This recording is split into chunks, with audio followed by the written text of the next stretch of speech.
I made two huge mistakes in real estate this year, which cost me a lot of money. Okay.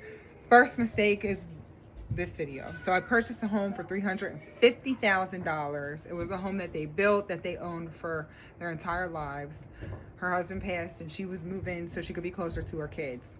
The house appraised at $463,000. I was able to get a bank loan on the property. And then I tried to rent it to cover the note. And in that market, it just was not happening, especially because the house was so outdated. Now in other markets where I've been doing business in, I could rent for an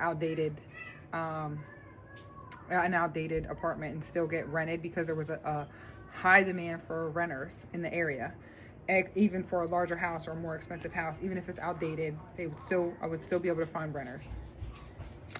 This market, not so much, because the entry to home ownership is really low. Most of the time, the sellers always pay for closing, so you usually have to only take your VA costs or your 3.5 for your FHA, your 5%, your 10% in. So we immediately tried to relist the property for closer to its appraised value, but it being so outdated and so large, it would be a huge project for someone to take on, and no one really was interested. Another thing, plus it would be a lot of money because of the square footage of the property. And it's in a really good area, so that's a plus for it, but we still weren't getting the bites. One of the biggest reasons why we weren't getting bites on this property is because there is so many builders in the area and the cost of build is low.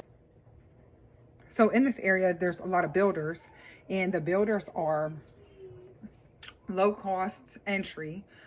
So they give incentives, obviously, to buy, and you can build for the same price we were trying to sell the house, a really pretty property in a nice neighborhood in a good school district. So where building seems so unattainable for folks in certain areas, it's not as unattainable here. And at the price point we were at, it just didn't make sense. So we really we were looking at more of a luxury type of property that wasn't luxury because it was outdated. And in this price range, you can pretty much get a nicer property, new built property, and less headaches because you don't have to go in and renovate the entire thing. So it was all around kind of a bomb. We still have the property. We're still trying to sell the property. I think I might be able to get it into like a group home type situation, potentially in 6 months. So hopefully that will work out, because we did not bite on any renters. We almost had an insurance client, like somebody that was displaced because of a fire. We were really close to having that, but that didn't work out either. So we've been sitting on it, and it's of course a high mortgage with high interest rates, and it's just an all around terrible buy. We're obviously losing on it, but we probably will lose if we sell it.